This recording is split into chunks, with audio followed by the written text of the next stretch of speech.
नमस्कार, मैं हूं आपके साथ हेमंत कुमार और आज तारीख है 22 अप्रैल 2026 की। युद्ध के हालात क्या हैं ये तो समझेंगे ही, साथ ही साथ हॉर्मुज से एक बहुत बड़ी खबर आ रही है, उस पर भी नज़र डालेंगे, उस पर विस्तार से हम आपको बताएंगे। और इसके अलावा आज बात करने वाले हैं हम सीज़ फायर को लेकर के, क्योंकि अमेरिका ईरान के बीच में सीज़ फायर की अवधि जो है ख़त्म होने के बाद में ट्रंप का नया बयान क्या है और ट्रंप का ये नया बयान क्या इशारा करता है, इस पर भी हम बात करने वाले हैं। तो सबसे पहले हम बात कर लेते हैं हॉर्मुज से आ रही इस वक्त की सबसे बड़ी खबर की, क्योंकि हॉर्मुज में भारत आ रहा एक जहाज़ गुजरने की कोशिश कर रहा था और उसे रोक दिया गया है, ये जानकारी सामने आई है। वहीं आपको बता दें कि ईरान ने इस जहाज़ को रोका है, इस्लामिक गार्ड ने इस जहाज़ को अपने कब्जे में ले लिया और आरोप यह है कि ये बिना अनुमति के हॉर्मुज से गुजर रहा था। थोड़ा विस्तार से देखते हैं कि दरअसल ईरान की जो इस्लामिक रिवोल्यूशनरी गार्ड हैं आईआरजीसी, और आईआरजीसी ने हॉर्मुज स्ट्रेट में से भारत आ रहे एक जहाज़ को रोका है और उसको अपने कब्जे में लिया। ईरान ने ये आरोप लगाया कि ये जो जहाज़ है बिना अनुमति के ईरान की हॉर्मुज को पार कर रहा था, हॉर्मुज से होकर के गुजर रहा था। दरअसल इस जहाज़ पर लाइबेरिया का फ्लैग लगा हुआ है। एपामिनोडेस नाम का ये कंटेनर शिप जो है वो गुजरात के मुंद्रा तक आ रहा था, इस तरह की जानकारी है, लेकिन इसे बीच में रोक दिया गया है, इसे जब्त कर लिया गया है। ये ईरानी नौसेना ने दावा किया है कि ये जहाज़ जो है इस जहाज़ के नेविगेशन सिस्टम में छेड़छाड़ की गई थी और इससे समुद्री सुरक्षा को खतरा पैदा हो गया है। यह जब कार्रवाई की गई तब आईआरजीसी ने इस जहाज़ को इंटरसेप्ट किया और आईआरजीसी ने इसे इंटरसेप्ट करके अपने कब्जे में ले लिया। अभी इसकी जांच की जा रही है और इसे तट की तरफ लेकर के आईआरजीसी गई। और आपको बता दें कि इसके अलावा इजराइल से जुड़े जो फ्रांसिस्का नाम का एक दूसरा जहाज़ है उसको भी जब्त कर लिया गया है। ये दोनों ही जहाज़ भारत के नहीं हैं, लेकिन ये जो जहाज़ था, एक जहाज़ वो भारत के गुजरात के मुंद्रा तक आ रहा था, इसे जब्त किया गया। तो यहाँ भारत में भी चर्चाएं तेज़ी से उठने लगी और इस बात को लेकर चर्चा होने लगी कि ईरान ने इसे आखिर क्यों रोका। लेकिन ईरान की तरफ से ये साफ किया गया कि इसके नेविगेशन सिस्टम में कोई छेड़छाड़ की गई थी और इसकी वजह से समुद्री जो यातायात है उसमें बड़ा खतरा पैदा हो गया था, इसकी वजह से, जहाज़ की वजह से, इसलिए इसको कब्जे में लिया गया है और इसकी जांच की जा रही है। लेकिन आप देखिए कि इजराइल से जुड़ा हुआ फ्रांसिस्का नाम का दूसरा जो जहाज़ है उसको भी जब्त किया गया है ईरान की तरफ से, और इसके अलावा यूफोरिया नाम के जहाज़ पर भी हमला होने की जानकारी अभी अभी आ रही है। इससे पहले ये खबरें इस तरह की आ रही थी कि एक जहाज़ पर ईरान के पास फायरिंग हुई है, लेकिन जबकि दूसरा ओमान के तट के पास में क्षतिग्रस्त हुआ है, इस तरह से। लेकिन अभी जो हॉर्मुज की स्थितियां हैं वो आप कह सकते हैं कि वहां से गुजरने वाले जहाज़ों के लिए अच्छी नहीं कही जा सकती।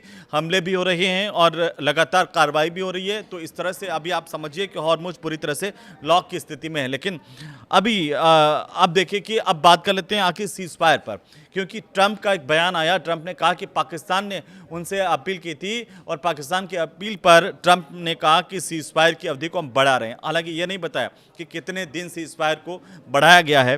ट्रंप ने यह कहा कि अमेरिका पाकिस्तान की अपील पर ईरान के साथ चल रहे युद्ध विराम यानी कि सीज फायर को आगे बढ़ा रहा है, और जैसा मैंने कहा कि कितने दिन के लिए आगे बढ़ा रहा है इस पर कोई जानकारी नहीं है, लेकिन ये अच्छी बात है कि जो सीज फायर की अवधि है वो आगे बढ़ी है।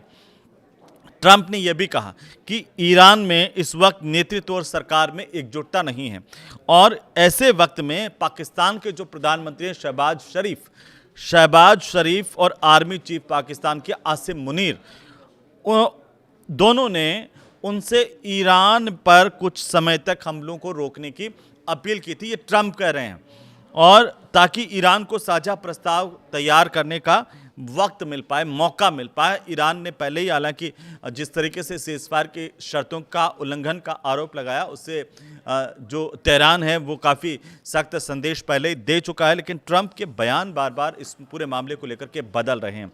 अब ये ट्रंप ये कह रहे हैं कि पाकिस्तान के कहने पर उन्होंने सीज़फायर को आगे बढ़ाया। इसके मायने क्या हैं? कई लोग ये इस बात को इस तरह से ले रहे हैं कि ट्रंप जो है वो अनावश्यक बयानबाजी कर रहे हैं इस पूरे मामले को लेकर के, कभी भी कुछ भी।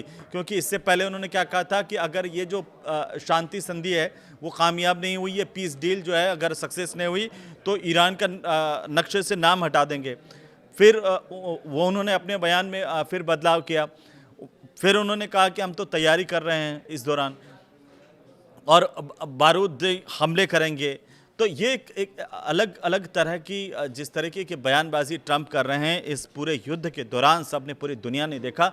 उससे ट्रंप की जो छवि है वो उसको पलीदा लगा है, क्योंकि अब जो ट्रंप है वो पाकिस्तान को जिस तरीके से बड़ा चढ़ा करके पेश कर रहे हैं, आपको लगता है कि पाकिस्तान के कहने पर ट्रंप कहीं भी जो है वो सीज़फायर बढ़ा देंगे या फिर हमला कर देंगे? ऐसा नहीं है।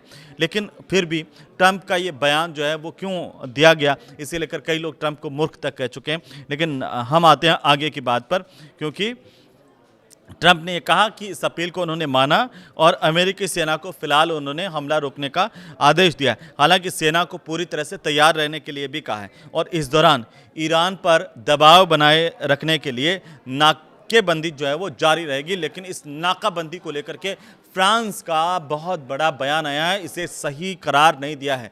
अब ये तो साफ हो गया कि फ्रांस जो है कहीं ना कहीं अमेरिका के तरफ झुकाव में तो नहीं है, और फ्रांस ने क्या कुछ कहा है उस पर हम आगे और विस्तार से बात करेंगे। लेकिन ट्रंप ने ये जो कहा कि सीज फायर तब तक जारी रहने वाला है जब तक ईरान अपनी ओर से ठोस और एकजुट प्रस्ताव नहीं दे देता और बातचीत जो पूरी ये पीस संधि की है वो पूरी नहीं हो जाती है, चाहे उसका नतीजा कुछ भी निकले। पिछले 24 घंटे के 5 बड़े अपडेट्स पर अगर दोस्तों नज़र डालें तो सबसे पहले ट्रंप की धमकी का जिक्र आता है। ट्रंप ने इस 24 घंटे में धमकी चेतावनी दी कि अगर पीस डील नहीं हुई तो अमेरिकी सेना जो है वो हमले के लिए पूरी तरह से तैयार है और आदेश मिलते ही कार्रवाई कर सकती है। उन्होंने कहा कि सीज फायर आगे नहीं बढ़ाएंगे, लेकिन हुआ क्या? हुआ ये उलट कि 24 घंटे में ट्रंप ने अगला बयान दे दिया और कहा कि हम सीज फायर पाकिस्तान के कहने पर आगे बढ़ा रहे हैं। दूसरी बड़ी बात यह हुई कि हॉर्मुज खुलवाने पर एक बैठक हुई है जिसमें यूके ने और फ्रांस के 30 देशों की जो बैठक है उसको बुलाने का फैसला किया गया और लंदन में ये बैठक होने वाली है। विस्तार से इस पर चर्चा होगी। वहीं एक और महत्वपूर्ण बात यह हुई है कि जेडी वेंस की पाकिस्तान की यात्रा फिलहाल के लिए टल गई है, इस तरह की खबरें आ रही है। अमेरिका के जो उपराष्ट्रपति हैं जेडी वेंस, उनकी पाकिस्तान की यात्रा टाल दी गई है।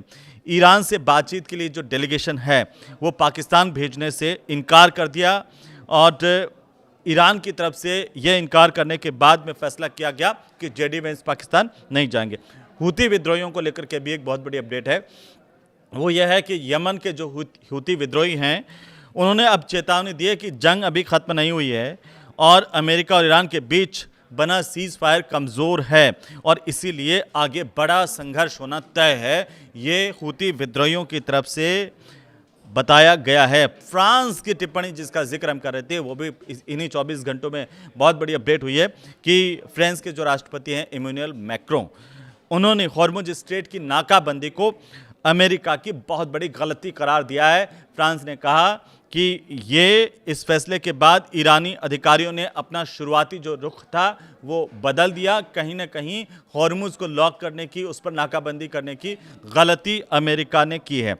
अब आप देखिए कि ये खबरें बीच में आ रही थी कि ईरान ने एक और जहाज पर हमला कर दिया, ईरान की IRGC ने 2 जहाज जब्त कर लिए। ये बात ठीक है कि जो जहाज अब और ज़्यादा सख्ती ईरान की तरफ से बढ़ा दी गई है हॉर्मुज पर, अगर कोई बिना अनुमति के जहाज गुजरने की कोशिश कर रहा है तो उस पर कार्रवाई भी हो रही है और ईरान उसे जब्त भी कर रहा है। लेकिन सबसे बड़ी बात यह है कि तनाव एक तरफ बढ़ता जा रहा है और ये तनाव जो है वो आखिर इस दुनिया को कहाँ लेकर के जाएगा, ये आप कमेंट में आज हमें बताएंगे। इस पर आप क्या सोचते हैं? बाकी कैसे वीडियो देखने के लिए हमारे साथ जुड़े रहिए। नमस्कार।